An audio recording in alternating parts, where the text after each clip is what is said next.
Good afternoon, everyone, and welcome to the Administration's Operations and Budget Committee of Tuesday, March 24th. We begin our agenda with item 1, which is a budget update. This is March presentation. County Administrator? Chair Gotel, Commissioners, thank you. As you heard at our January update, there are substantial budget challenges that we are facing in 2026 and into 2027.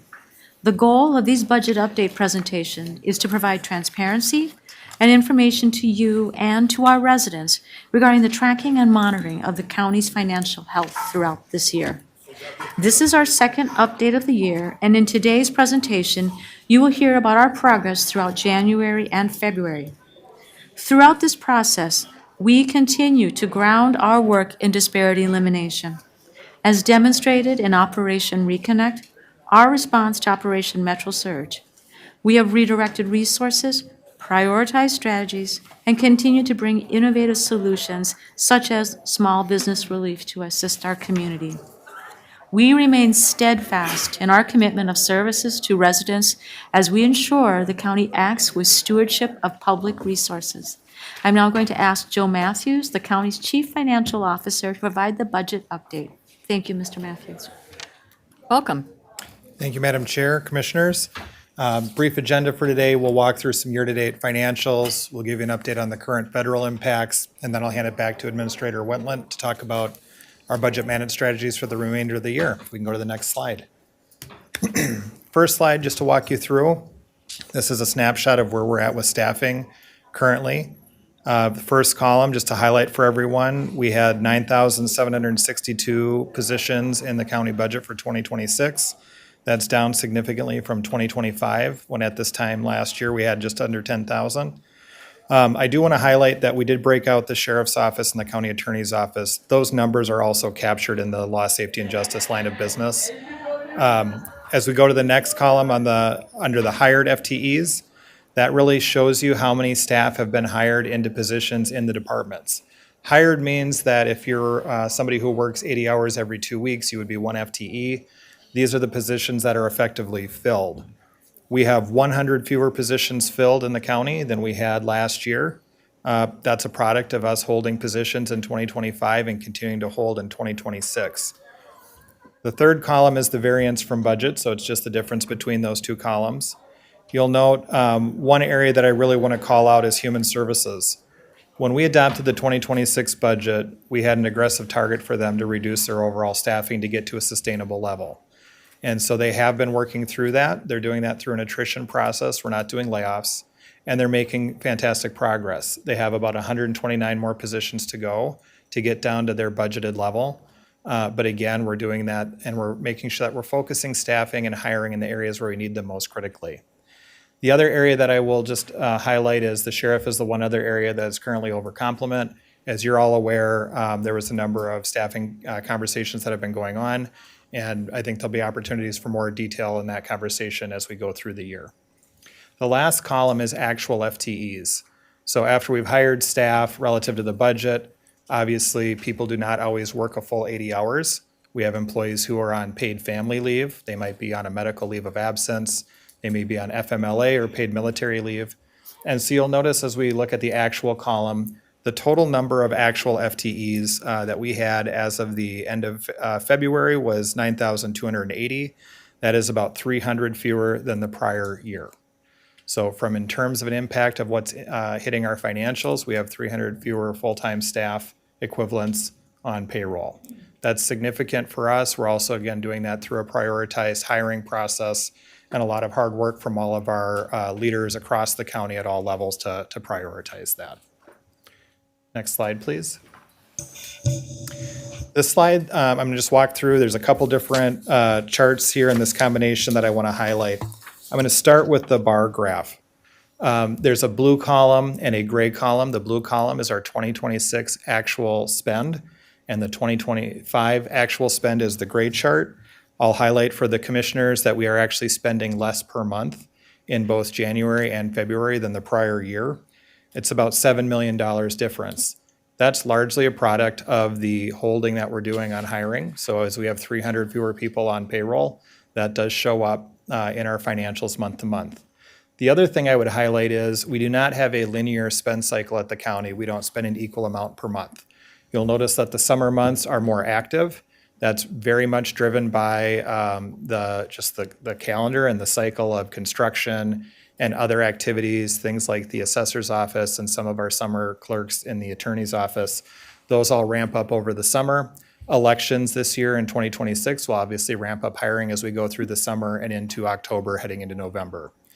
The December column I'll just identify is larger. That is when we make our debt service payments. That's the biggest reason for that large jump in December. And then there's two lines that are on this chart that we'll come back to as we go throughout the year and give constant updates. The gold line is really a straight line representation of the county's monthly spend, and the green line below is really highlighting where we're actually spending. And you'll notice that the delta between those two is growing month to month.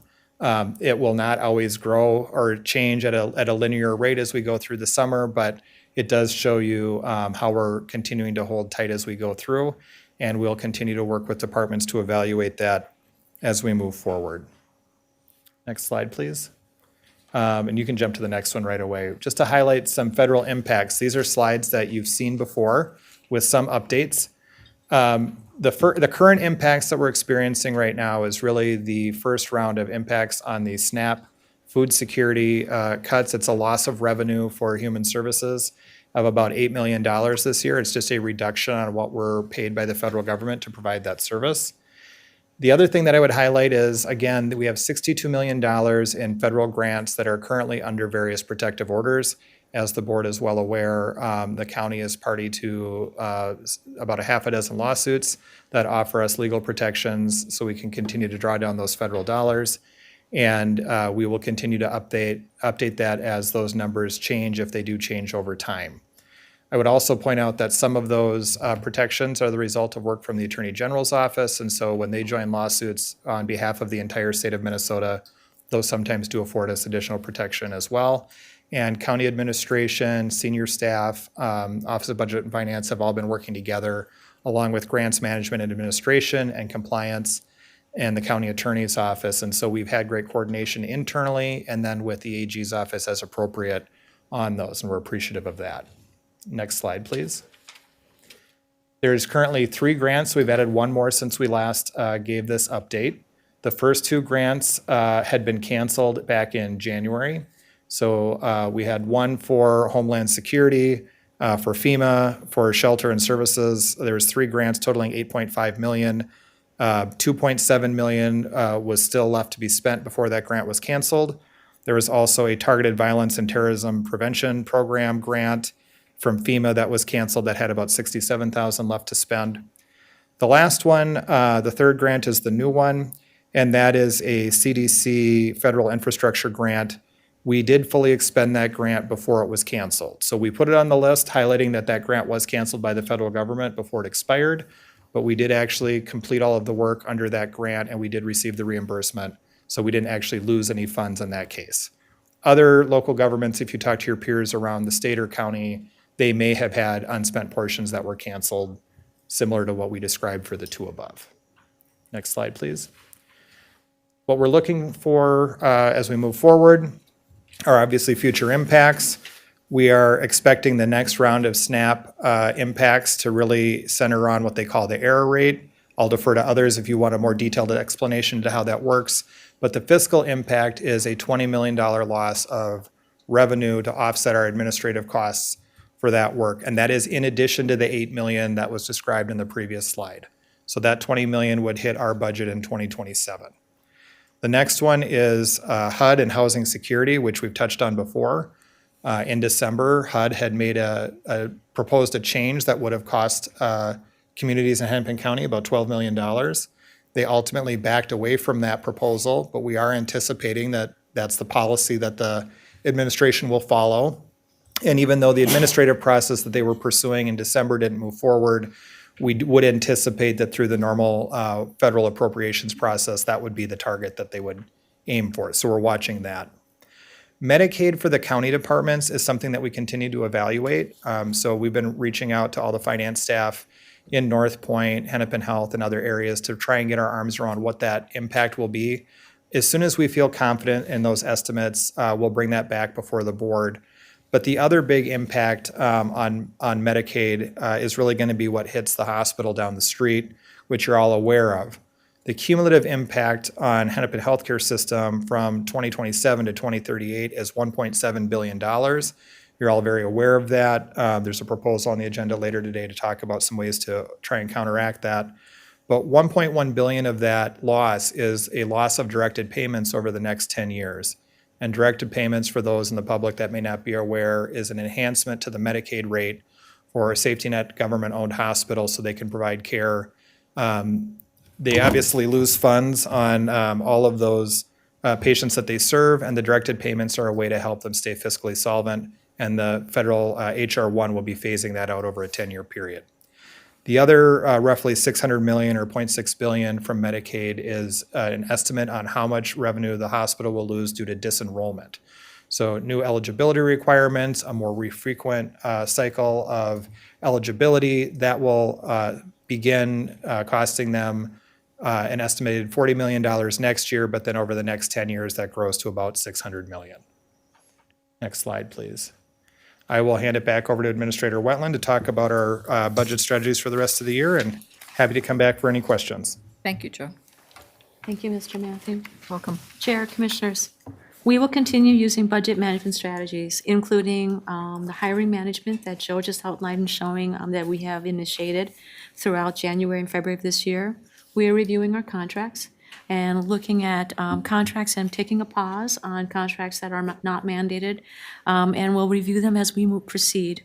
We're also reviewing our capital projects. Capital projects are being reprioritized. The county doesn't have the capacity to do everything in the current capital budget all at once. Projects that are high priority and underway will continue work towards completion in 2026 to 2027. However, other projects will be deferred and begin at a later date, late 2027 or 2028. Additionally, where it is feasible, some projects will be slowed down with the original scope of work being stretched, implemented over a longer period of time. Next slide. Leadership will continue to evaluate and plan budget saving strategies and monitor our progress.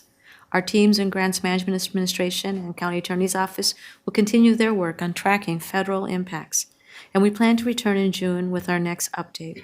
Before I hand it back to you, Chair, I'd like to express the appreciation. This is a lot of hard work for the leadership in Hennepin County, for our staff, for delivering services to our residents. I want to just say thank you to all of them as we continue to proceed in getting our budget in a manner that is manageable for our community, but is also grounded in disparity elimination and serving our residents. Thank you.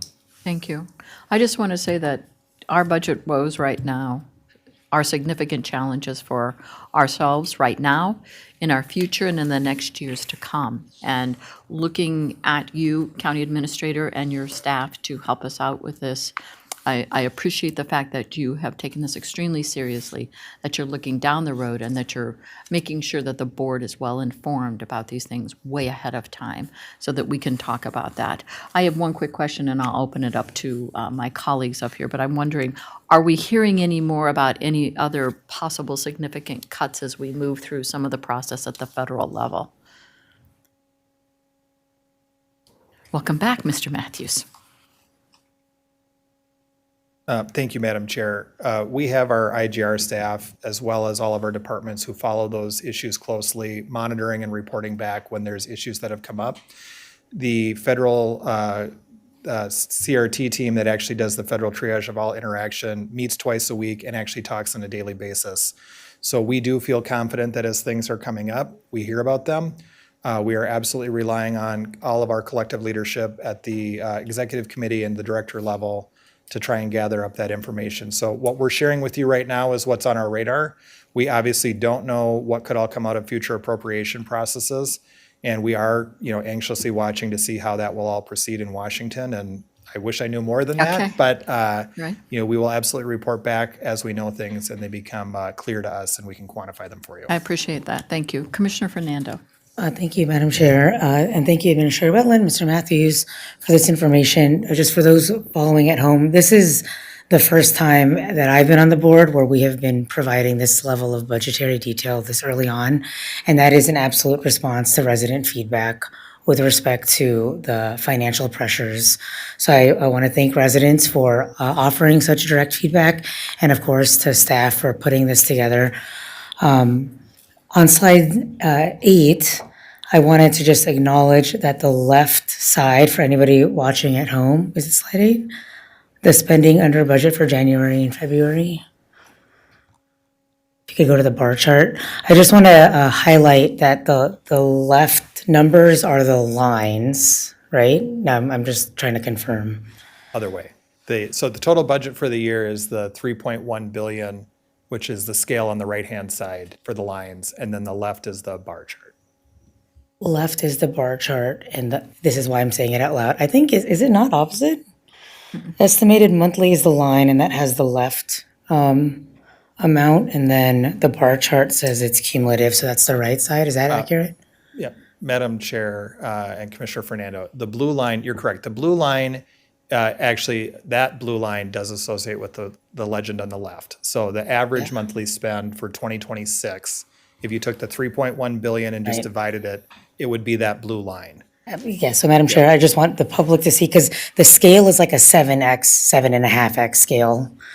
And so I just want everyone to just make sure that we appreciate what's happening, because I'm assuming this will come back. So the bar chart adds, so all 12 months together, which is why it gets to over 3 billion on the right. And then that golden the yellow line compared to the green one, that's where we're showing an underspend. So a lot of this is for public transparency, so I wanted to, this is a new chart for us as well. So I wanted to amplify this chart. I really like this chart. And then I just have 2 more things, Madam Chair. The current FTEs under budget, this is a financial update, so I can appreciate why it's framed as this. I just want to acknowledge that the workforce has worked really hard to maintain services at a lower FTE count overall. And I want to appreciate the workforce for this reality, acknowledging that this reality is persisting, which gets me to slide 12. 12, the anticipated cuts slide. I just am noting that under the Hennepin healthcare system, this is about fiscal allocation, but administrative burden is going to have just as much financial impact on the health and well-being of our organization. And so I don't know how we want that to be displayed here, right? That's not the same. I'm just using HHS as the example, the hospital as the example. But it's true for SNAP as well, right? There's the amount of money that is going to go towards SNAP benefits is decreasing, and the amount of administrative burden for both workers and residents to attain that lower amount of benefits is increasing. So in a future presentation, it would be favorable for us to understand the financial impact of the administrative demand kind of next to the fiscal note, if that makes sense. So we can, as early as possible, really gain an understanding of the residential impact and the workforce impact. Really, really great work. Looking forward to future data. Thank you, Madam Chair. Great questions. Thank you. Commissioner Edelson. Thank you, Mr. Matthews. And to the slide that Commissioner Fernando was talking about, I think slide 5, with the attrition that we're seeing, what are the cost savings? You might have said it and I missed it, I apologize. What are the cost savings that we're starting to see month over month? Yep. So relative to last year, we've saved about 7 million per month. We're spending 7 million per month less for January and February compared to last year. And then, Madam Chair, Mr. Matthews, do we anticipate seeing more attrition as the year goes on then and that number growing? Yeah, thank you for that question. We're certainly going to continue to hold every position that we can.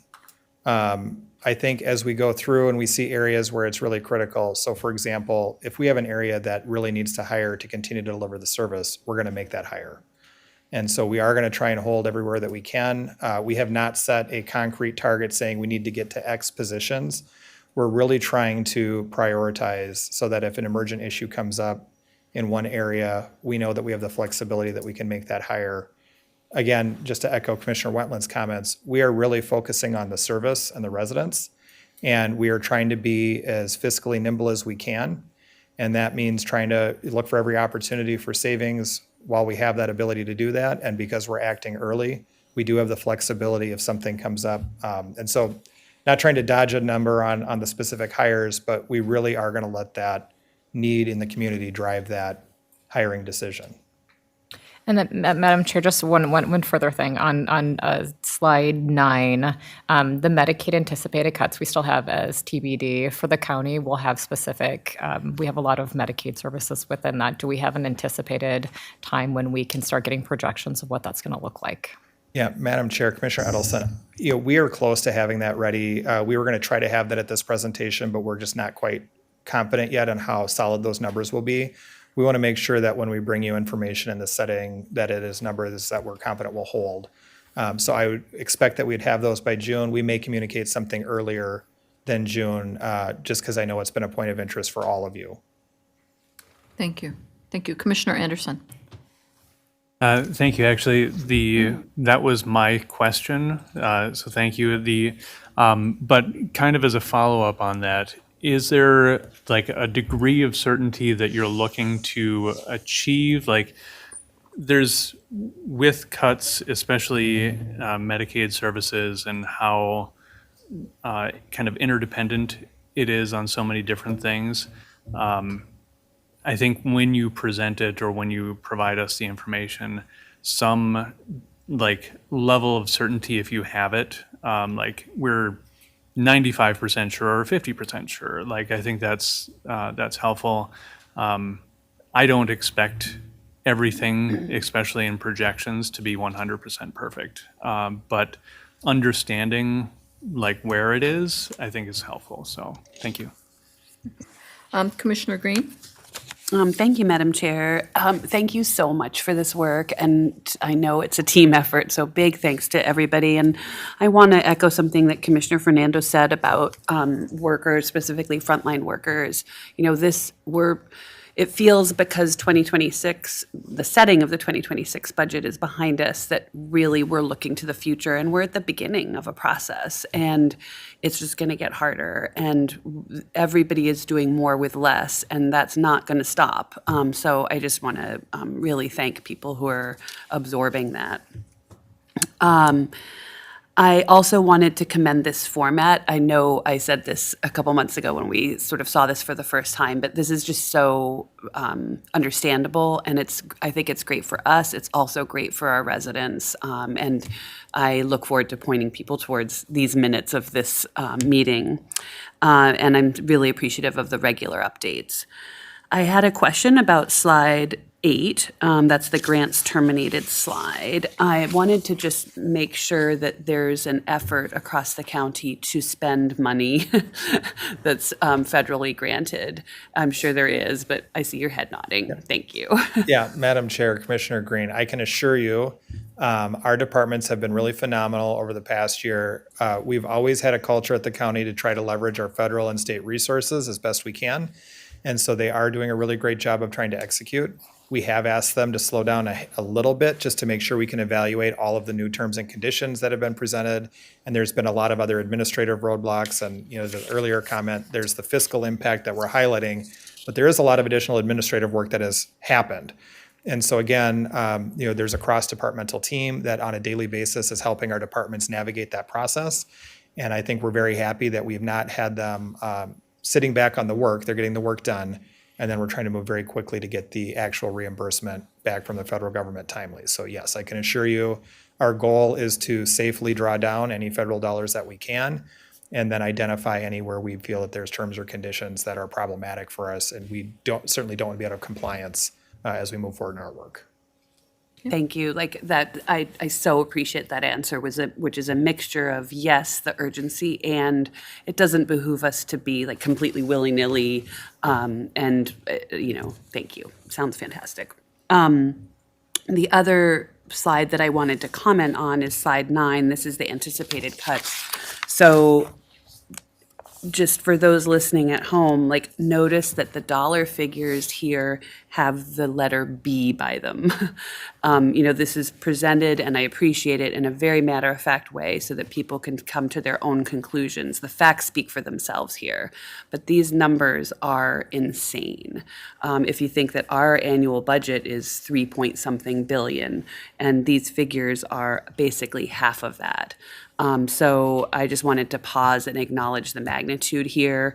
No direction to change how this is communicated because I think these figures speak for themselves. But this is really big, and I really appreciate that we're sticking to this, as Commissioner Fernando said, again, like a new exercise for us as a board to be so much a part of this early in the year. But these numbers, I mean, absolutely warrant it, and we're ready to do the difficult work. Thank you. Thank you, Commissioner. Commissioner Lundy. Thank you, Madam Chair. First, depreciation for staff for pulling this together. I know this is our first, and it's not the only, and then we'll continue to refine that. And I think, we do have a lot of budget items up in the air at the same time. The hospital foremost among all, the unknowns, even though it's somewhat in our control. Is it possible, and the answer can be no, but I'm curious about FTEs that we share with other jurisdictions. So if you think about social workers at cities or joint community policing partnership, they can be a 30% or 40%, where we're paying 60%. They may, because cities are not sitting flush on cash, may start to think, okay, Brooklyn Park, we have 3, we're going to pull back to 2.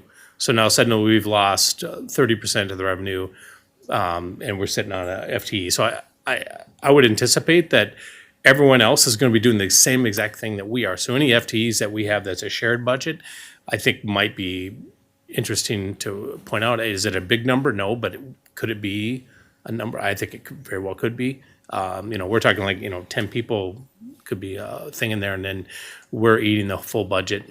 So curious on that, where we have FTEs that we share budgets with. And then, and again, if that's, too much, but I think there's a few areas that really come into play.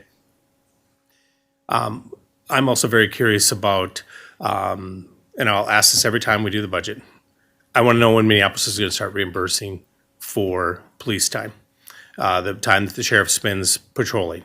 As cities are the primary police enforcement inside the city, if they're incorporated. Minneapolis certainly has a budget. They are certainly chewing up time. I know Commissioner Fernando, we've had cities that had to pay when they got short-staffed, and they had to pay us money, time and a half, to have us do that. Minneapolis isn't. And I will ask it every time, because it is a driver of the sheriff's budget. And it does cause the overtime that we are doing unreimbursed time that no other city could get away with. We would make every other city cover that. And the other thing I want to highlight is it's also every contract has indemnification, which means if there's a lawsuit, that is another property tax burden that if we have to settle a lawsuit, we self-insure. We don't have insurance company to write premiums to.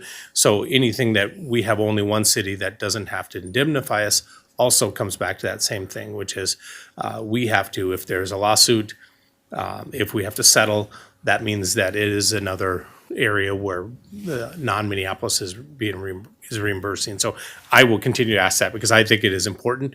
A lawsuit can, if something goes one way or the other, can be anywhere from $2 to $4 million. And so that does directly affect people. That is one of the key parts I always think about when we do these contracts is indemnification. And so that we are there doing that as well. So they have the budget. They have a budget for all their officers. They don't have all their officers, which means they have unused budget. They can cough it up. And I mean it because we made Brooklyn Center, my city, cough it up. And they are definitely not a rich city, and they definitely don't have a lot of money sitting around to do that. So I think we need to redouble that effort at every level. It is impacting the sheriff's office budget in a negative way. And I don't appreciate the fact that only one city gets away with not having to do it when my city, who has limited means, had to. And then, I think the other part I would like to see is the best time to start partnerships is 3 years ago. because it'll probably take us 2 to 3 years to get a partnership formed, like 911, like all the different things that we have duplicative services, not just us, the cities, the counties. I've heard loud and clear from property tax owners, it's like, you guys need to figure some of this out. Well, one of the ways we can is stop having all these services where every city offers one of the same thing or this and that we need to have honest conversations. And if we don't start now, we're not gonna see those changes for a couple of years. I just know how time works. But if we don't start at some point, this isn't a lecture, it's more of a plea, like, we've got to find a way, because every city has the same property tax problem, right? Every school district has the same property tax thing, and the county does as well.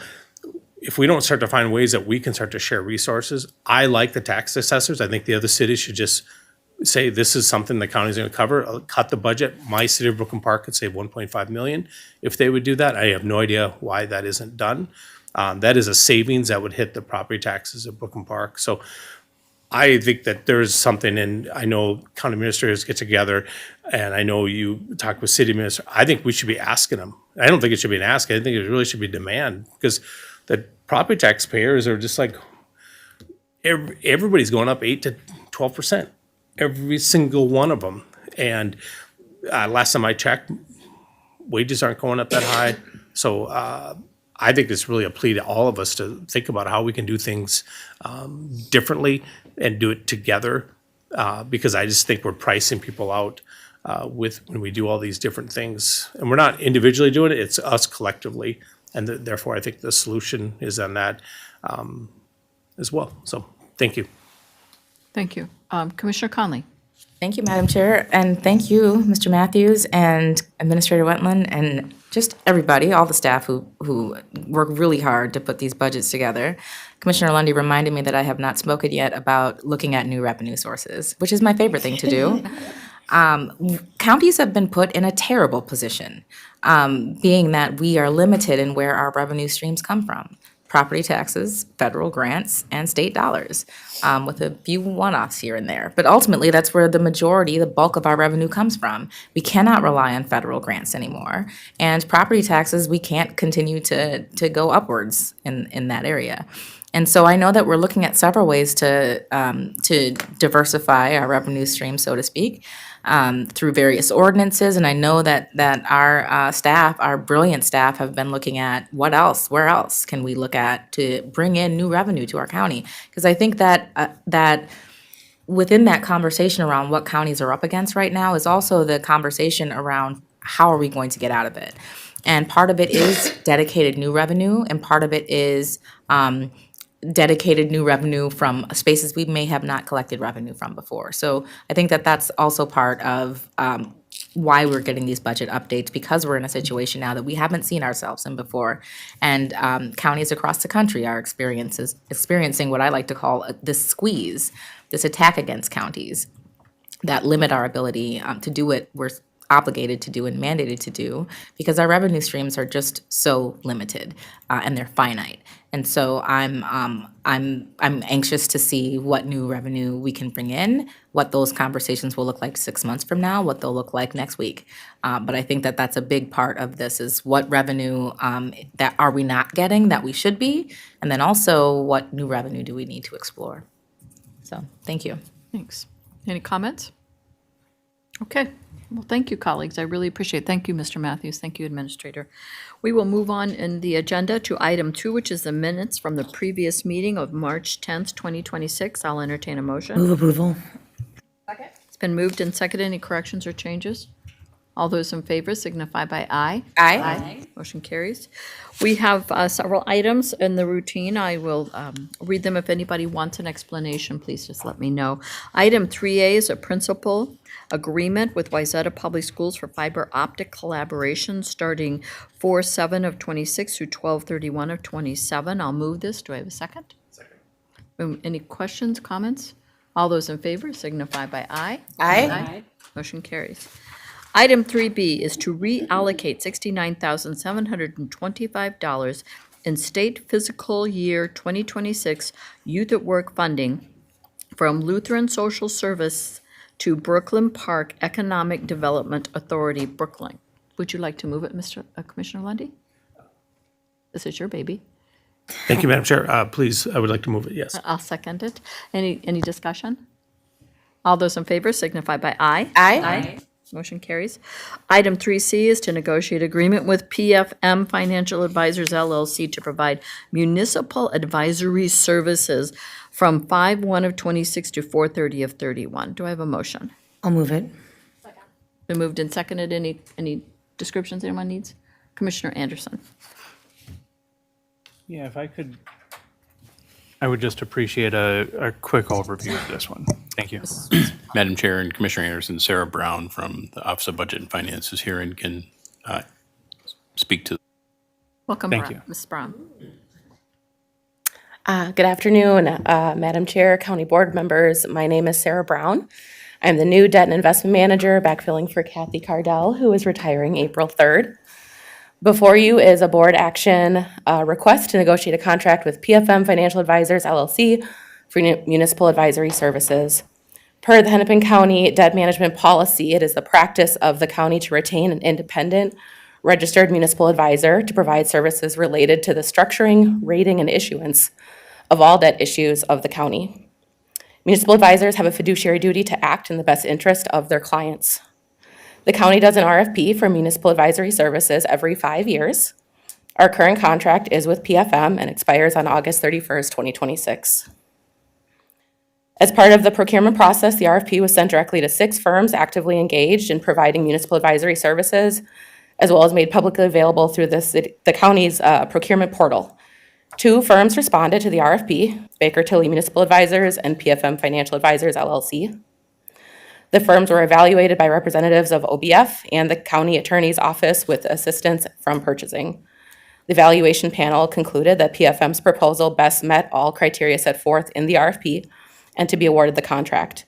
The proposed agreement with PFM has a 5-year term from May 1st, 2026 through April 30th, 2031.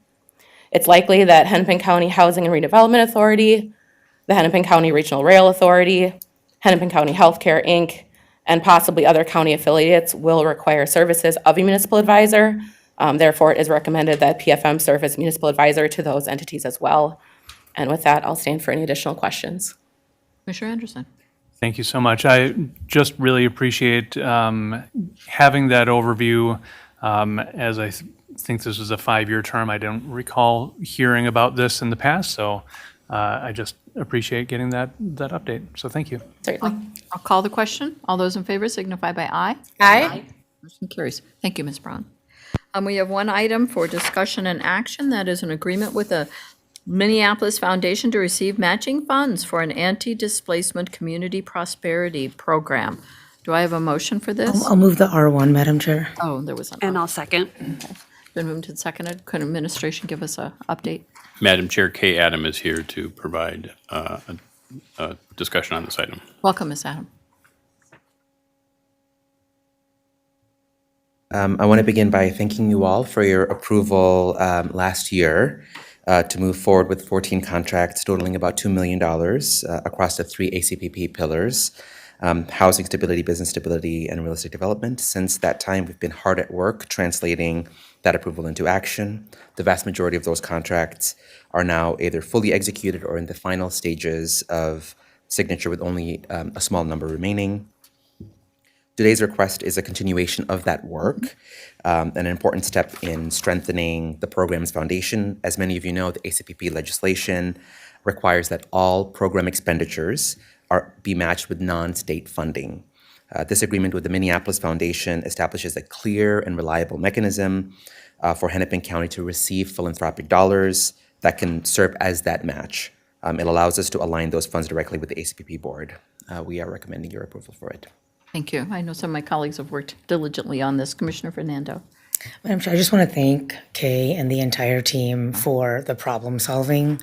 This particular piece of legislation really came from the community and was approved by lawmakers. And so we were identified as the administrative entity, and statute is not as clarifying as we would always prefer. And so I just want to express gratitude for the problem solving and creativity on behalf of the resident demand via this legislation, and obviously a project that I care a lot about and that will absolutely transform the trajectory of what's possible in that region. So thank you, Madam Chair, and thank you. Commissioner Green, did you have any additional comments? Yes, thank you. I was just going to thank Kay and the team. Excuse me. There's a lot of interest in this, and to say a lot of interest is really a bit of an understatement, but both from the legislature and from the community. And I so appreciate the responsiveness that is demonstrated here. And I know that there's going to be a lot of gratitude in the community. Thank you. On the subject of gratitude, I want to extend a lot of gratitude to our housing stability area who have been working behind the scenes to move processes, to make sure that we're able to address the renter stability and the housing crisis that we have in our community, and staff in OBF and in purchasing who've been really working behind the scenes to make sure that we're adapting programs and services and processes to make sure that the contracts are on track. Okay. Thank you. Thank you. Thank you. Appreciate it. All those in favor signify by aye. Aye. Motion carries. We have 2 items of addendum. Item 3E is support an increase to the county sales tax to support Hennepin Healthcare System, North Memorial and Target Field, offered by Commissioners Conley and Lundy. Who would like to move it and second it? I'll move it, Madam Chair. Second. Commissioner Conley, would you like to start? I will start. Thank you, Madam Chair. You know, this really is no surprise to all of us. We have been working very hard along with our intergovernmental relations team to bring in the dedicated revenue that we need to save the hospital. And so what this board action does is codify that and explicitly express what it is through these whereas clauses in the background that we are trying to do. A great timeline of events of how we learned about the financial position of the hospital, in addition to what we're expecting to come down, what we've just heard from our budget briefing, what we're expected to see from the federal government cuts, and the dollar amount of what we could receive should what we're doing in the legislature work in our favor. I'll pass it to Commissioner Lundy, my IGR co-chair, in just a moment, but I want to express my full support for what our strategy is. I talked to a lot of people, and I hear that, you know, Hennepin County came in with our problem. We also came in with our solution, and I think that's really important that we have stuck to that, and that it's seen a lot of support. What we're trying to do for the hospital financially in stabilizing it and keeping it open is something that I've seen support for across any ideological view, any side of the aisle, whatever you want to call it. People know that we have a hospital that is a benefit to the region. We have a hospital that's a benefit to the state and to the city in which it resides. And we all have stories of care that we received at the hospital, and we all have a vested interest in keeping this hospital functional. It is telling, though, the situation that hospitals are finding themselves in all across the country with what is in HR 1, frankly, which is devastating to our healthcare system. This is our way of keeping our health system intact. Commissioner Lundy. Thank you. To highlight that, I think Commissioner Conley covered the basics, is just the importance of it. I would say there's a lot of work to go, and I'll say as of today, it's 54 days. And the reason I keep a daily count is because at the end of the 54 days, if we don't have action from the legislature, then we start a new process, and that process isn't a good one. And I'm going to call it out because I wanted to be very blunt and honest with everybody, that we would begin process of closure, that we can't levy property taxes to cover this shortfall. And so we're here at this moment. We are getting good feedback from the legislature. I think people said, hey, have you guys taken the official stamp on this? And so that's why this motion is before us, because as we propose what we can, that we have much work to do. And even if we're successful, we then are rewarded with even more work. But at least that point we'll have light at the end of the tunnel, and that we'll have the ability, because, as I'll remind people, a hospital that isn't open serves no one. And what we have found, that it serves everyone across this great state, and also in our neighbor states, and anybody in the time of need. And so that with that disappearing, that would be a loss to the entire state. And I think that legislators have really, from both sides, have really recognized that and have charted a problem solving. So we've brought forth our best idea, and very much open to any idea. But one thing I'll just say is any other solution has to be, it can't just be every year, it's up to the whims of whether they fund it. It has to be repeatable, has to be there because of the importance of this. Thank you. Other colleagues would like to comment or questions? I just want to say, I want to thank you. I'll give it to you in a moment. I want to thank Commissioner Lundy and Commissioner Conley for the work that you have done down at the legislature. And Commissioner Fernando, I know you've made calls as well. And to our IGR staff who continue the tireless work of trying to lobby folks and bring folks to the table so that we can solve this problem that needs to be solved immediately. Commissioner Green. Thank you, Madam Chair, and thank you, colleagues, for bringing this forward, very much in support, clearly. Excuse me, I wanted to just, I guess, say into the microphone that I'm very supportive of any and all idea that can pass in this legislative session. So, thank you. Commissioner Anderson. Thank you, Madam Chair. And yes, echoing my gratitude to Commissioner Conley and Commissioner Lundy for your work at the legislature, working with our colleagues at the state, and I know so many others. Right, it's not just you two or you three. I know we've all had conversations, but echoing your comment into the microphone, the importance of getting something done this year is really what's important. I've been asked many times, do you like a sales tax? And I say no, but I really dislike losing healthcare way more than I dislike a sales tax. And so I think we need to make sure that we are very clear that this is about prioritizing people's lives in a time when the federal government has shifted so much responsibility onto local property taxpayers who don't have the means to cover the cost shifts. It's not a comfortable place for anybody to be in, but I think it's an important acknowledgement that we need to have some kind of stable funding for healthcare. And Hennepin County is going to again lead the way in showing how the rest of the state how to take care of our healthcare system. Because our problem in Hennepin is not unique to Hennepin either. This is happening in hospitals across the state.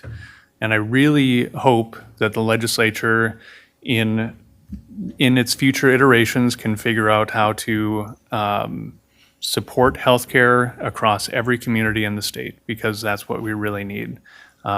It points out in this resolution that 30% of our patient population comes from outside of Hennepin County, and 40% of our trauma patients of the uncompensated care come from outside of Hennepin County. That shows how important it is to the rest of the state and to the region. It's not just us. So happy to support this. And really acknowledge too that if there are other ideas that can pass this year, I'm all ears. So. Go ahead, Commissioner Conley. Thank you, Madam Chair. I just wanted to add to that, as many times as we all have been to the Capitol or have had conversations, one thing stands out to me, and that's that Hennepin County Medical Center employs 7,000 workers. And these are workers who show up with their best selves to provide the best care in the region. I'm not biased, I'm just saying. They show up every day to make sure that patients are cared for during some of the worst days of their lives. We've had several significant, horrible events over the last year, and our hospital staff and workers have showed up with dignity, respect, and care for their workers. So that very large workforce of this hospital, I've seen them at the Capitol, I've seen them in conversations in community, and they care about this hospital just as much as we care enough to save it. So I didn't want to leave that out. Thank you, Madam Chair. Thank you. Seeing no further comments or questions, all those in favor signify by aye. Aye. Aye. Opposed? Motion carries unanimously. Our last item is 3F, which is to authorize supplemental appropriations to amend the 2025 Sheriff's Office budget. I'll move approval. Been moved and seconded. Mr. Rogan? Madam Chair, Joe Matthews, our Chief Financial Officer is here to present this item. Welcome back, Mr. Matthews. Thank you, Madam Chair. We're in the process of closing out the financials for 2025. And for the audience, every year we go through this process in the spring of kind of tidying up our books at the end. When a department goes over budget, we're required by law to amend that budget and provide resources. The county cannot actually close its books with a deficit or having anybody in excess of their budget authority. The sheriff's budget in this resolution is receiving a supplemental appropriation of just over $15.4 million. The board has had multiple conversations throughout 2025 about challenges that office was facing.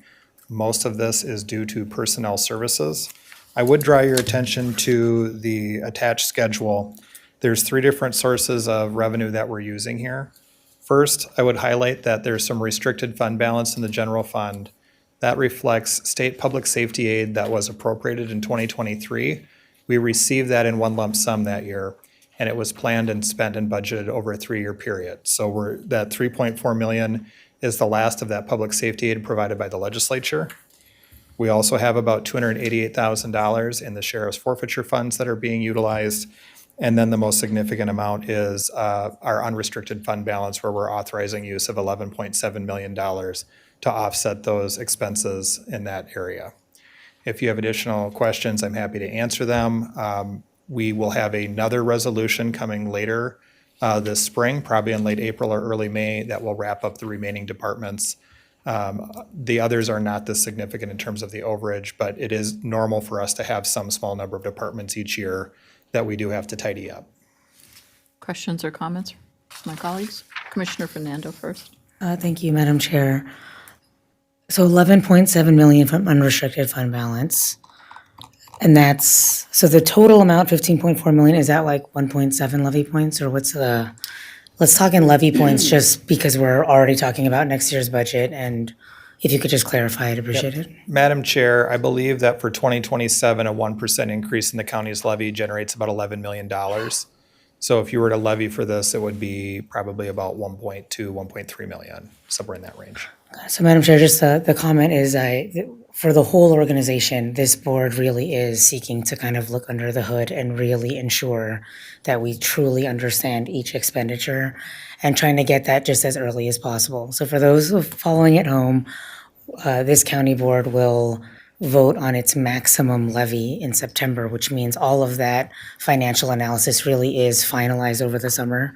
So it might feel like this is all front-loaded, but it's quite right on time in terms of making sure that we have the chance, the county board has a chance to really review each aspect of the precious resources that residents are providing via property tax and of course other sources. So from a levy perspective for next year, this is in the 1 and 1.5 point kind of range.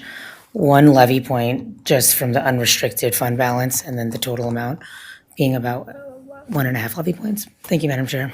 Thank you. Commissioner Conley? Thank you, Madam Chair. I was just going to say that that's $11 million from our savings account. And one of the reasons why I authored the board action that we approved unanimously to keep this office within its budget for 2026 is I don't believe that $11 million from our savings account, or even higher than that, is sustainable ongoing. So I just wanted to say that into the record, that I'm very clear that we have said to all of our departments that we need to stay in budget for all of the reasons that we've discussed today, whether it's the hospital or the budget overview that you gave us at the beginning of this committee. We have got to be very mindful of where we are over budget and where we need to rein things in. And so this time of year is when we do this reconciliation, so I'm used to it, I've seen it before, but I do see dollar amounts continuing to rise every time we do this reconciliation, specifically for this department. And so I just want to be clear that I don't think that we can continue to tap into that savings account ongoing because of the headwinds that we're facing. Thank you. Commissioner Lundy? Commissioner Green? Thank you, Madam Chair. I wanted to echo some of the remarks that have been shared already.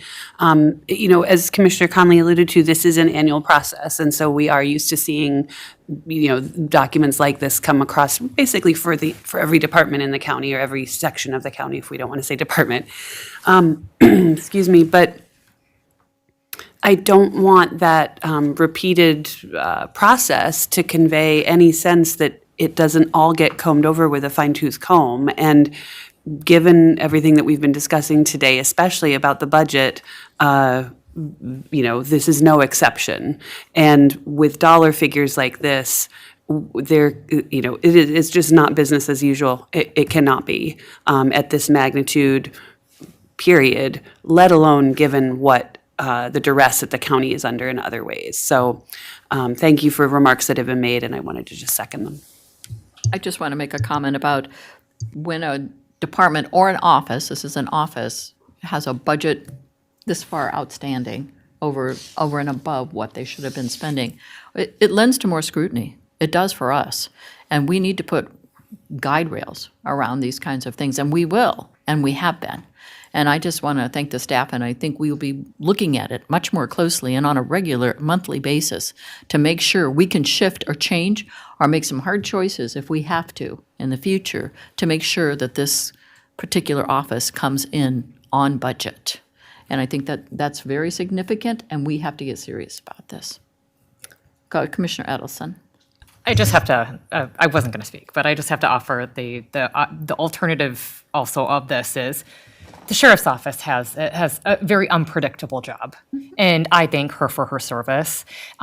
Public safety is one of the number one things the constituents in my community care about. So it is not all on the sheriff for having a budget that goes above, because the needs change. The needs change. And so it's not as predictable as it could possibly be. So I just want to make sure that that is being said on the record as well. Commissioner Green. Thank you, Madam Chair, and thank you, Commissioner Edelson, for adding that point of view and those comments to this conversation. One thing that I'm planning on doing in the next coming weeks is, and actually, before I dive into what I'm doing in the next couple of weeks, let me also thank the sheriff for her hard work and her leadership of her team and her presence in the community.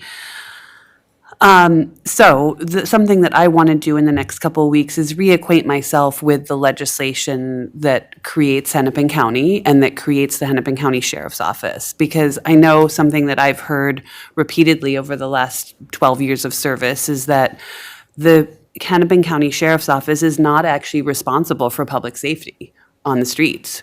That is the responsibility of police departments.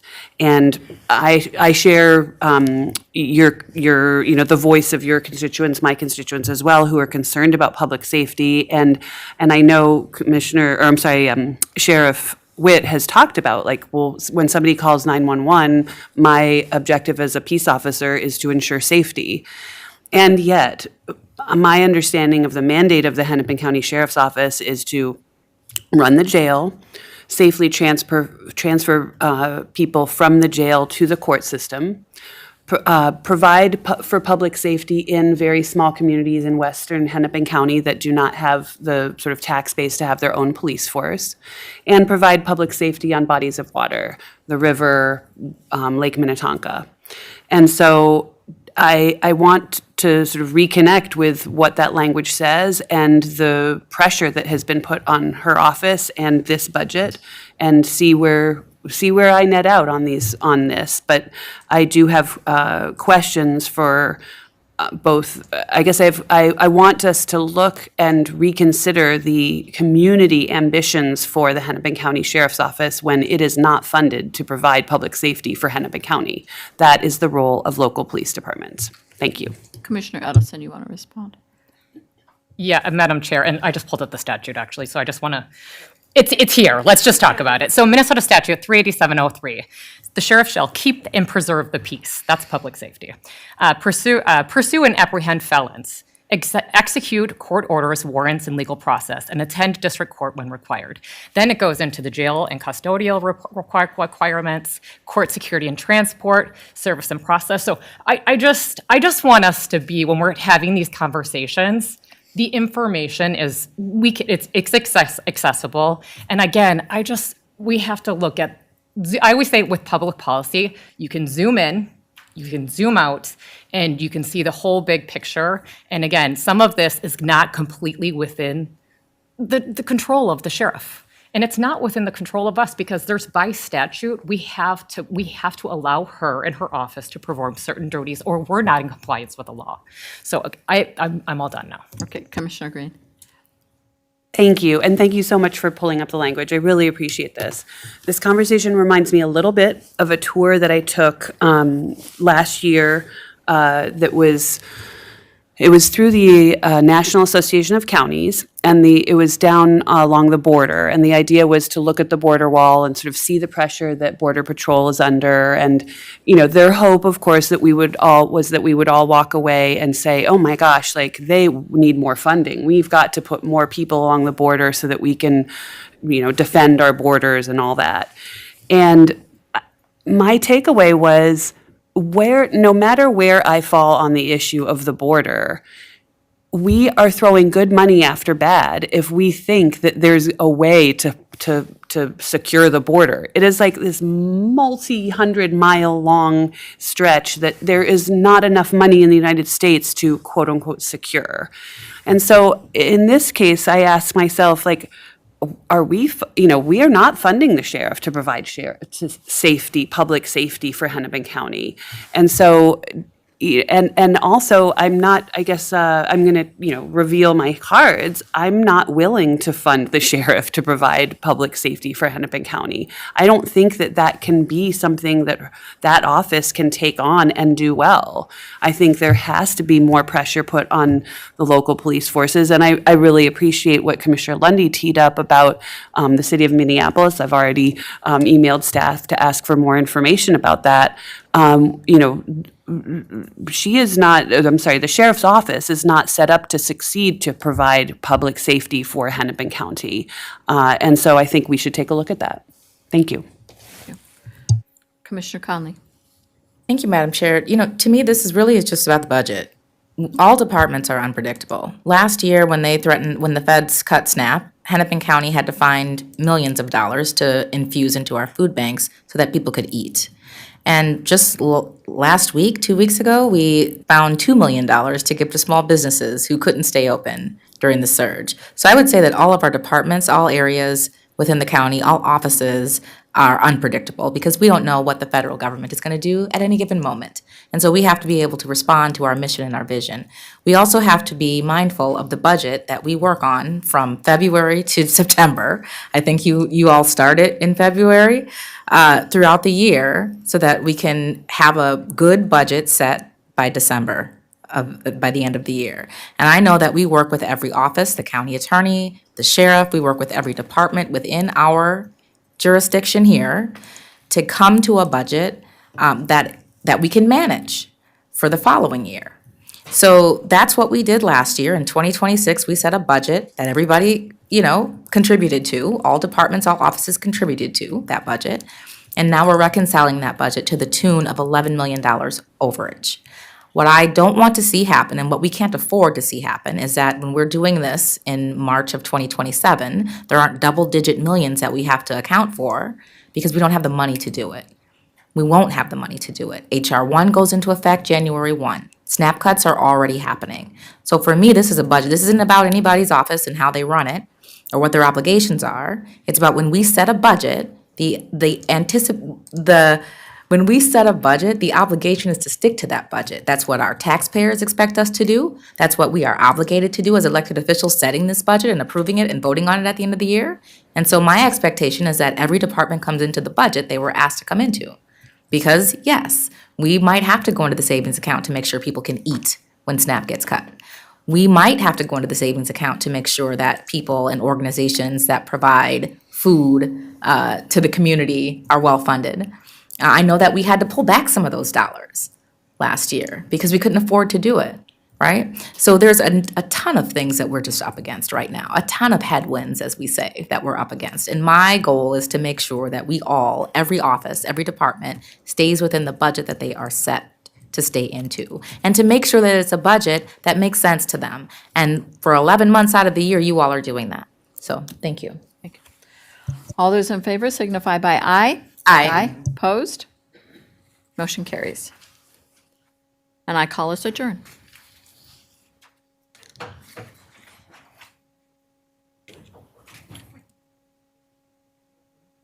I am next. Oh, look at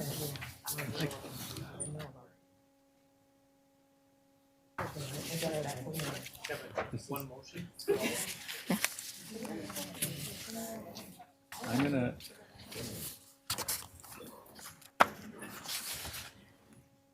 That we really want to have deep discussions about.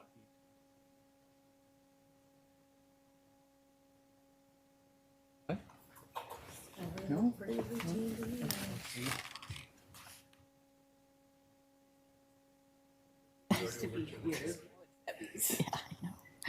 I know.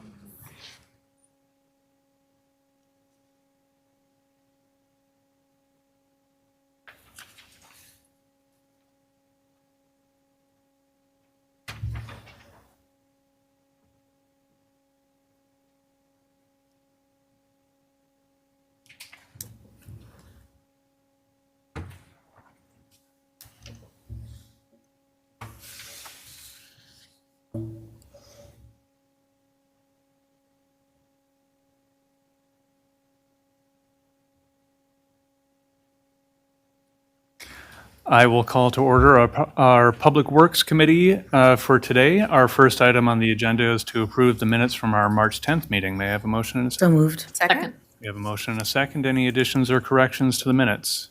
Hearing none, all those in favor say aye. Aye. Any opposed? The minutes are approved. We have several routine items, items 2A through 2H. Aye. No, I'm separating 2I as a non-construction item, but item 2A through 2H are all construction contract related, and I would look to move those as a block. May I have a motion for the block? So moved. Second. I have a motion and a second for the block. I'll read them into the record, and if my colleagues have any questions about any individual project, certainly ask. Item 2A is to negotiate agreements for reconstruction of University Avenue Southeast and 4th Street Southeast and jurisdictional transfer of a portion of University Avenue Southeast and 4th Street Southeast with no county cost. Item 2B is an authorization to acquire right-of-way by direct purchase or condemnation for various transportation projects across the county. Item 2C is to negotiate an agreement with Crystal for cost participation and maintenance for CASA 102 or Douglas Drive in Crystal with an estimated receivable of about $290,000. Item 2D is to negotiate an agreement with Shorewood for cost participation at County Road 19 and Shorewood Lane. A sub-project that exists, well, I'm not going to read that number, with not to exceed of $186,000 of county bonds. Item 2E is to negotiate an agreement with Minnetonka for cost participation and maintenance responsibilities of Minnetonka Boulevard with a county cost not to exceed of $500,000 in county bonds. 2F is to negotiate an agreement with Minneapolis Park and Recreation Board for cost participation, maintenance, and ownership of Golden Valley Road with a county cost not to exceed of just over $270,000 in county bonds. Item 2G is to negotiate an agreement with Minneapolis and Minneapolis Park and Recreation Board for county sponsorship of Lake Harriet Parkway Rehabilitation Project, establishing project budget of $320,000.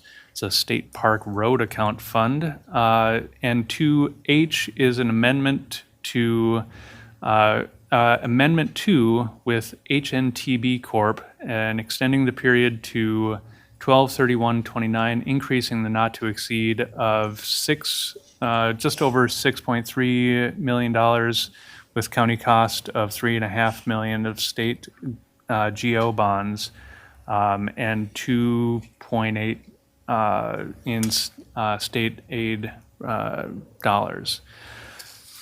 Any comments or questions on any of these? The last one is our Hennepin Avenue Suspension Bridge, just calling that attention to that project. Seeing none, all those in favor of the block say aye. Aye. Any opposed? Those items are approved. Item 2I is another routine item to negotiate an agreement with SKB Environmental for transfer station and transportation services for a period of 4/15/26 to 12/31/33 with a $1.3 million not to exceed. I'll move this. Do I have a second? Second. We have a second. Do my colleagues want to have this explained as well? It's just a continuation of another contract of. Seeing none, all those in favor say aye. Aye. Any opposed? That item is approved. Item 2J is to negotiate an agreement with ACET Inc. to provide multifamily recycling assistance, period 4/7/26 to 3/31/28, with a total not to exceed of $583,888. May I have a motion? Move approval. And a second? We have a motion and a second. Ms. Wendland? Chair, Commissioners, Ben Knudsen from Environmental Energy is here and provide background. Thank you. Mr. Knudsen?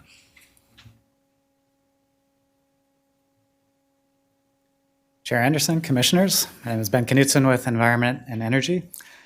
To start, I'd like you to think just for a moment about your experience with recycling in apartment buildings. Maybe you were lucky and everything was perfect, but maybe there wasn't recycling service available at all. Maybe recycling was available, but it was 10 times more inconvenient than the trash. Or maybe there was only one space for a recycling bin and it was overflowing. These are common barriers for many people, and it leads to recyclables ending up in the trash. The Hennepin County has a multifamily recycling program. We've had that in place for many years, but recently, 4 years ago, we expanded that program in a major way. We contracted with a vendor to provide outreach and technical assistance to multifamily properties to amplify the county's efforts. That work includes site visits, door knocking, doing presentations, distributing educational materials, improving dumpster setups, and improving labeling and signage. And it connects people to the resources that the county has available. That includes grants for bins and compostable bags, hauling services, enclosure improvements, chute retrofits, and education and training. The resolution before you continues that work. It builds on it, and staff are recommending a contract with Asset Inc. to provide recycling education and technical assistance to multifamily properties. And Asset is a women-owned, minority-owned small business enterprise with extensive experience in community engagement and coordination of technical assistance. And I'll close by highlighting that this work does directly relate to one of the priorities for our plan to reinvent the solid waste system, which is to ensure that every individual has equitable access to zero waste tools. And with that, I can answer questions. Thank you so much. I see Commissioner Fernando and Commissioner Conley. Thank you, Mr. Chair. I just want to express gratitude for this program and its growth. Very excited to support this and have heard really positive feedback from multifamily residents. My request, I'm voting in favor of it. My request when it comes back before board is if you're willing to do a little bit of a breakdown as to where these multifamily units are, that this contract would support, or just to get an understanding of where in the county we are offering the service, and if possible, an understanding of if that local city is also investing in the service. Again, we are at a time period where we share residents and we're sharing services, and beginning with data around who is funding what is very favorable as we consider future prioritization. Thank you, Mr. Chair. Thank you. Commissioner Conley? Thank you, Mr. Chair. And along those same lines, I'm interested, the background says that the Met Council estimates there's over more than 215,000 multifamily units in Hennepin County, and I wondered what this work, it looks like we would be contracting for the next couple of years. How many of those multifamily households might we be able to get these services to? Chair Anderson, Commissioner Conley, when we have in there, we'll reach out to 115 new properties. That doesn't include repeat visits. And so I think we were thinking anywhere from 6,000 to 9,000 new units. It's kind of, multiple units in those properties. And then maybe double that for if you're including repeat site visits. Great, thank you. Thank you. Commissioner Lundy? Thank you, Mr. Chair. Just a couple quick questions. Is it possible to understand the depth and breadth of our challenge with so many older apartments were never built to have more than just a single trash receptacle? I mean, whether it's a dumpster, the size, I mean, they're just physical dimensions that go into when you offer recycling, then when you add composting on, that older apartments were never designed for that. It's just you throw everything in the same thing and it got picked up. And so I'm curious, because I believe one of our challenges is you have older apartments that just simply physically do not have the space And I get to this because when the city of Brooklyn Park said, you got to move all your trash cans in as a mayor, and then we added recycling, and then people were like, my garage has only got so many places for cans, and you've just required me to move another can in, and you had composting. So I believe that there's a physical limit to how much we can actually capture on recycling for multifamily if you actually look at what some of those places actually have for people to throw into. And so that part, and then the other part is, I'm curious about, do cities, since we don't do zoning, thank God, that the cities do that, are they requiring new construction to have the space to offer all these services? I assume they would, but I honestly have approved a few apartments. I can't think that I've ever asked the question about, did the newly constructed place actually have the services to break these different apart? So I'm kind of asking, a resident can't do it, and the owner who owns a building that has one place for a big trash container, they can't magically create a new one. So I'm just curious about the scope. I know that we talk about grants and stuff, and I'm curious, are we scratching it? Do we have, the wherewithal to understand how much the need is, and then how much are we providing? I know not this program, but all the awareness in the world is great, but if you walk down there and there's just one trash can. My father-in-law's thing is, there's one dump, one can. It just goes down the same chute. And somebody supposedly sorts it out at the end, but my impression always is you assume somebody does that. So I don't know if that makes sense, because in District 1, most of our apartments are older, they're smaller. They don't have all the services that we're going to start to offer and require. Chair Anderson, Commissioner Lundy, I think one of the benefits of the services that Asset will provide to us is that they can go to your multifamily building, they can look at your setup, they can really give that hands-on technical assistance, they can see what works, what doesn't, and the challenges are real, but they can help address those, and if they need to connect back to the county to build an enclosure, because yes, some city zoning around enclosures is pretty restrictive, but this brings resources to them to address a lot of those challenges. Yeah. No, and I appreciate that. I'm just wondering about the big picture. We're going to how many units, and we can see we might fix a couple, but not knowing that we have thousands of, and I'm making up numbers because I just don't know that part. And then most city changes often will provide grandfather clauses and stuff. So anything legacy is often, and it's also very, if older apartments tend to offer more reasonable rents, if we start adding stuff, it tends to get reflected in the rent. Anyway, I'm just curious about the whole system, knowing, like, if we're doing 100 or 115, I think you said, I can't remember the number, and yet we have thousands, it might take us 10 years to even get to the fact that we get to all of them one time. And so that's where I was kind of going, just understanding the need in front of us. So, thank you. Thank you. I don't know if there was a response looking for that. No, okay. I appreciate this. Yesterday I had the opportunity to visit a municipal solid waste landfill and see firsthand really the amount of garbage that is brought into landfills and how much of that is potential recyclable or organic material. And knowing that a lot of that is connected to multifamily, multifamily units, is really sobering. And it's not only that. We also have needs in packaging and,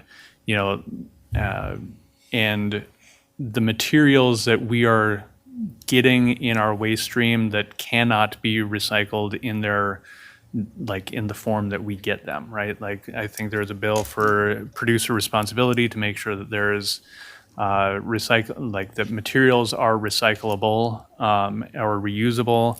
I think all of these things are great additions, and I think as we are approaching this new future of reduced waste in our waste stream, that we really think about what the full scope of that need is, because Commissioner Lundy is right, like if a building doesn't have the infrastructure to handle a changed way of doing it, then something further down the stream needs to be able to accommodate that.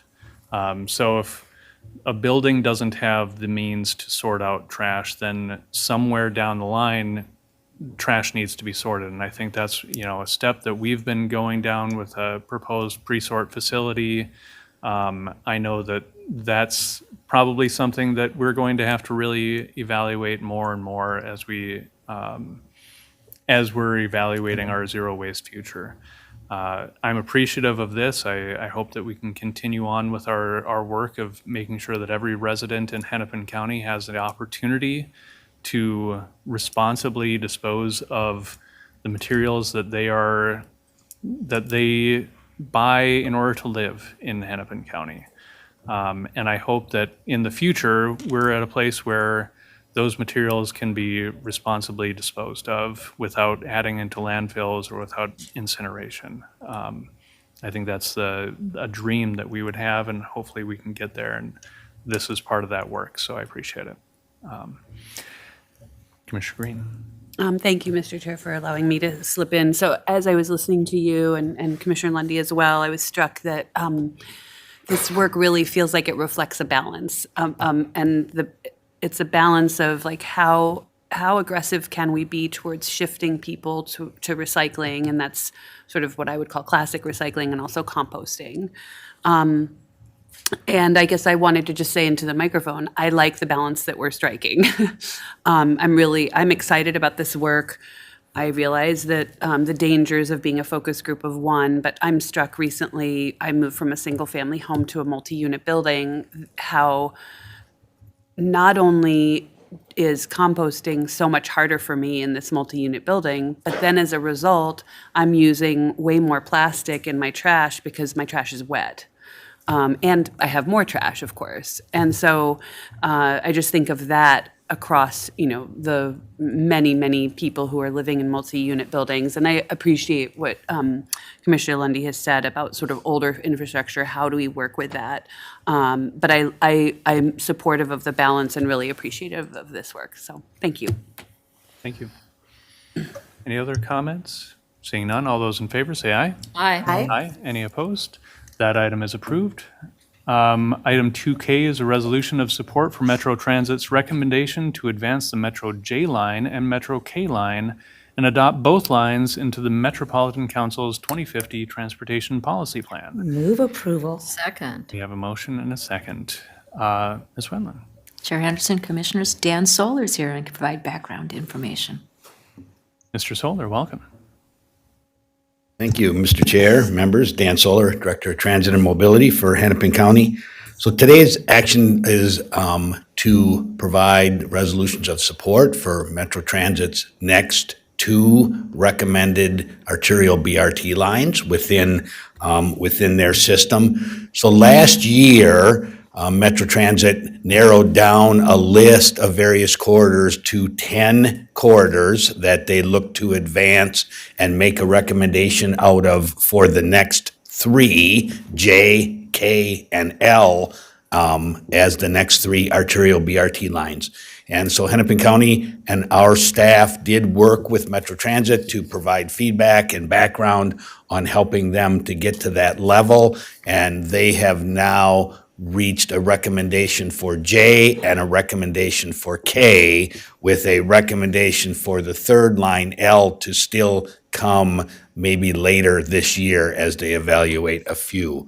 So a little bit of the background then, they are recommending the J line be the West 7th Street corridor, which essentially is a replacement for the former Riverview project, which was the streetcar project from downtown St. Paul to the airport along primarily West 7th. I know Commissioner Cattell sat on that project advisory committee, and so with that project not advancing through Ramsey County and Metro Transit, it is now their recommendation for the J line. And it doesn't directly affect Hennepin County infrastructure, but of course it serves Hennepin County through around the Fort Snelling area, around the airport, and around the Mall of America to that piece.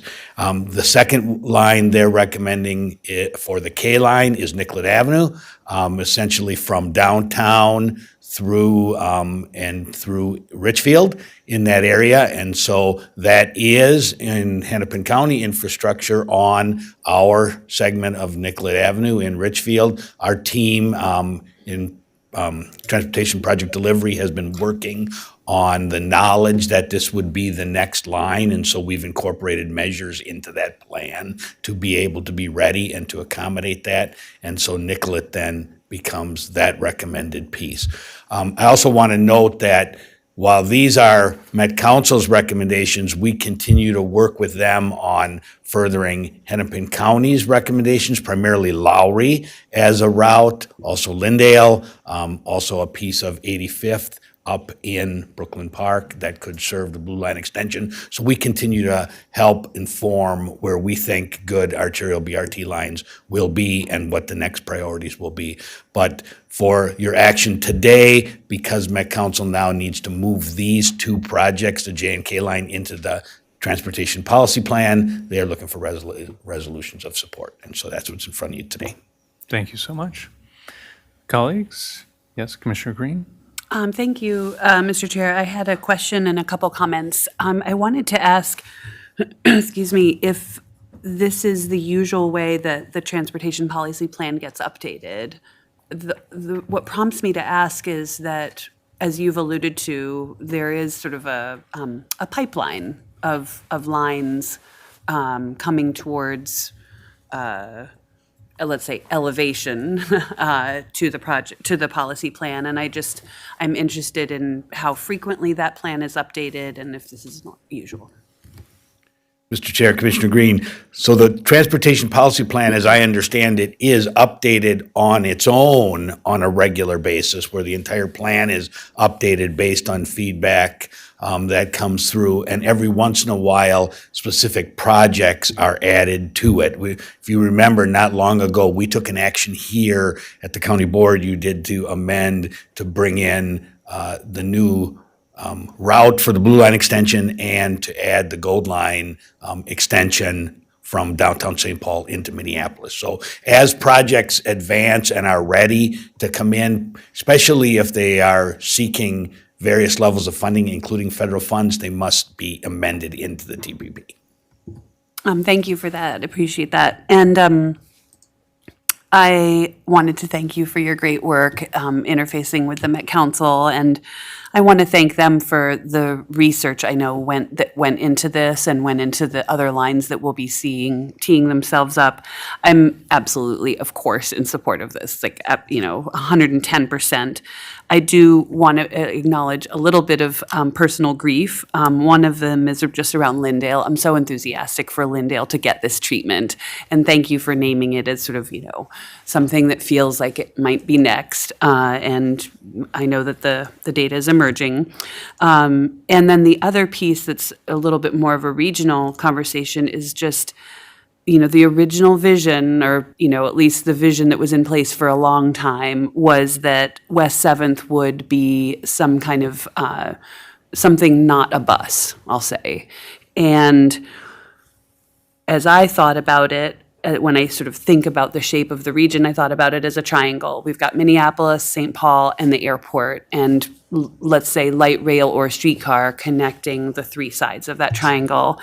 And there's just nothing like hardwired transit to spark development and investment and give people, users, confidence as they make choices around housing. And so I'm sorry that it's shifted to bus rapid transit, but I will also take what I can get, and am officially transferring and converting to an enthusiastic booster of what's to come here. So thank you. Thank you. Commissioner Conley? Thank you, Mr. Chair. I am Bus Rapid Transit's biggest fan. I would love to see more expansion out into the west. And wanted to just, I know that the Bus Rapid Transit lines are alphabetical, but I can't help but to call the K line the Kmart line, given that it's going down Nicollet. Thank you for the laugh. I wonder if that's a coincidence. I will say, Come on. Mr. Chair, Please. Commissioner Conley, They did it I've on heard that a purpose. few times, so Exactly. it could be more than a coincidence. It's the But it game. wasn't my dream to come up with that, so I can't take credit for it, but it is Looking interesting forward to that that's the Kmart case. line. That's it. Thank you. Thank you, Mr. Chair. Thank you. I do want to acknowledge, thank you, Commissioner Conley, for highlighting the expansion of transit into the west. And I know that there's been a lot of effort over the last few years of exploring and evaluating BRT on Highway 55.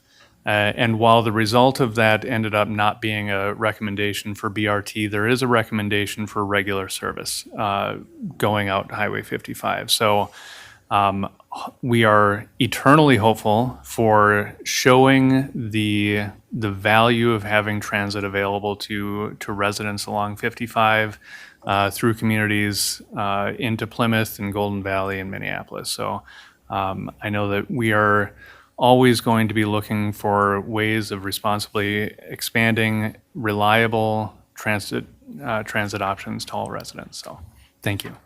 Yes, Commissioner Lundy. Thank you, Mr. Chair. I'll blame you for triggering it, so I'll go ahead and ask. Just to park a future conversation, if it comes to fruition, I'd be interested to see the effects on folding the independent lines. I don't think that's not the right word, but Metro, Maple Grove, Plymouth, Minnesota Valley, and I think somewhere down Southwest. Southwest. Yeah. If that, which passed bipartisanly out of a committee in the House, if those changes go through, about how that affects or what Metro Transit's plans are for those, because as a neighbor to Maple Grove, that line does not come to Brooklyn Park, and so I'm curious about if those opportunities might change going forward in those things. So curious if it does pass. Thank you. Thank you. Any response to that immediately, or is that a future conversation?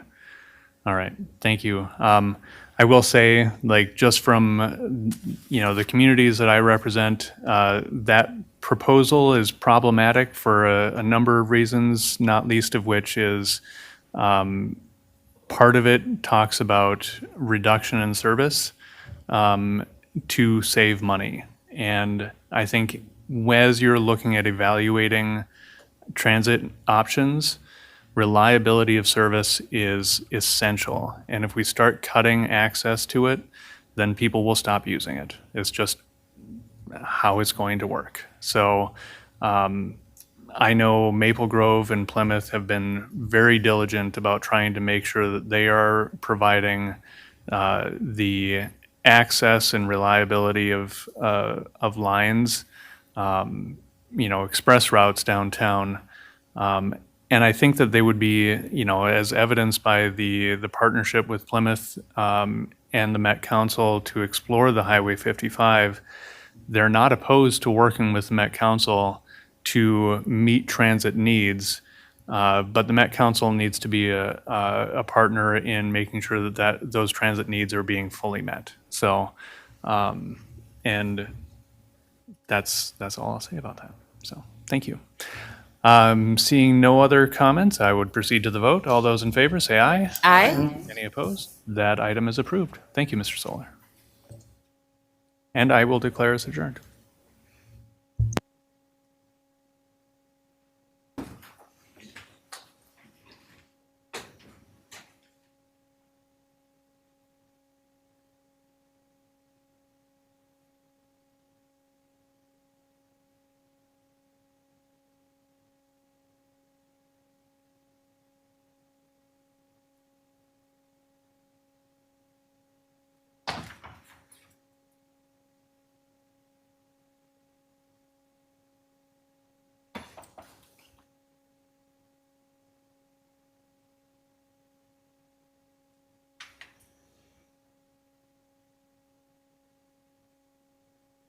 Good afternoon. I'll call to order the Health Committee for this Tuesday, March 24th. The first item of business for us today is to approve the minutes from the meeting held March 10th. Is there a motion to approve? Second. Minutes have been moved and seconded. Any comments or corrections on the minutes? Seeing and hearing none, all those in favor, please signify by saying aye. Aye. Any opposed? The minutes have passed. I will take a motion to move items 2A and 2B together. So, second. Items have been moved and seconded. Items 2A is to amend an agreement with Availity LLC to provide electronic data interchange transaction services.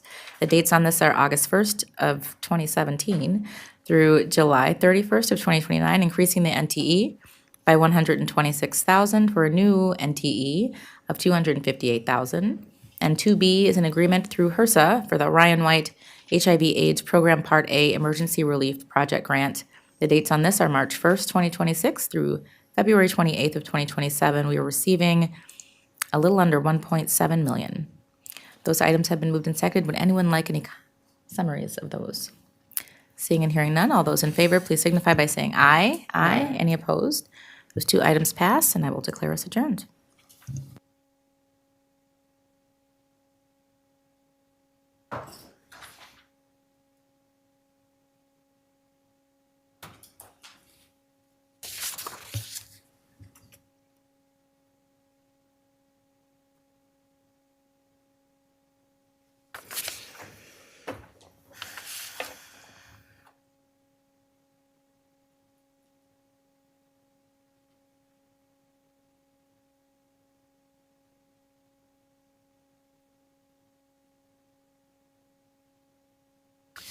I will call to order the Human Services Committee. It's Tuesday, March 24th. It is 3:38 p.m. and I'm Chair Heather Edelson.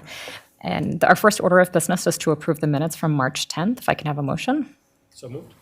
Thank you. It's been moved and seconded. All those in favor, please say aye. Aye. Opposed? All right, the motion carries. We have 4 routine items before, actually, yes, 1, 2, 3, yes, 4. One's been removed, and I'll get to that. So we have 4 routine items of business before us today. If I could have a motion to move 2A through 2D before us, and I will read them into the record. All right, they've been moved and seconded. Item 2A is a Human Services and Public Health Resolution, including contracts and amendments to contracts with providers. More information is contained in Board Report 2604. Item 2B is a joint powers agreement with the City of Minneapolis to accept a sub-grant of the U.S. Department of Housing and Urban Development ESG funding for emergency shelter and essential services from January 1 of 2026 to April 30th of 2027 in the receivable amount of $100,000. Item 2C is a joint powers agreement with the City of Minneapolis to accept a sub-grant from the U.S. Department of Housing and Urban Development for ESG grants for rapid rehousing services from persons experiencing homelessness from October 1st, 2025 through September 30th, 2027 in the receivable amount of $294,373. Item 2D is a joint powers agreement with the City of Minneapolis accepting a sub-grant of $150,000 from the U.S. Department of Housing and Urban Development ESG funding and a local match receivable amount of $150,000 from the City of Minneapolis general funds for a combination total receivable amount of $300,000 from January 1 of 2026 through April 30th, 2027. Mr. Hewitt is here if anybody has any questions on these. Looks like we're good to go. Those are all positives. It's nice to be receiving. With that, we have a motion. It's moved. It's before us. So all those in favor, please say aye. Aye. Opposed? And the motion carries. And then with that, we have item 2E is under routine business and has been requested to be returned to staff. Item 2E, with that, if there's any questions, otherwise we'll just go ahead and I don't know if we have to do we motion it? I'll move to return to staff, Madam Thank Chair. you, and I'll second it then. All those in favor, please say aye. Aye. Okay, it has been returned to staff. That concludes the Human Services Committee. Thank you.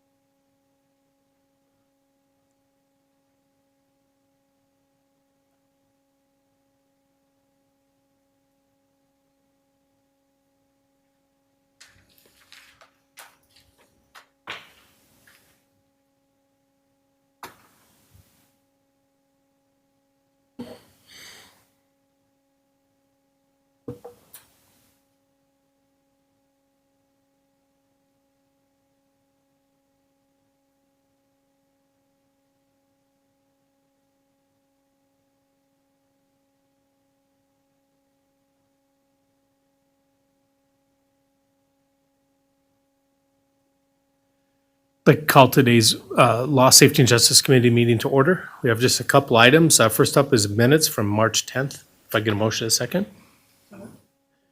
We have a motion, a second. Any changes, corrections, additions? Seeing none, all those in favor say aye. Aye. Opposed? Motion carries. We have just one item in new business. If I get a motion, a second, I'll read it.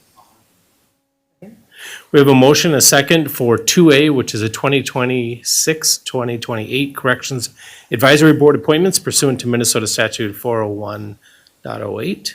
Does anybody need any background? Okay. Seeing none, all those in favor say aye. Aye. Opposed? Motion carries. And with that, the Law, Safety, Justice Committee agenda is complete. Good job, no.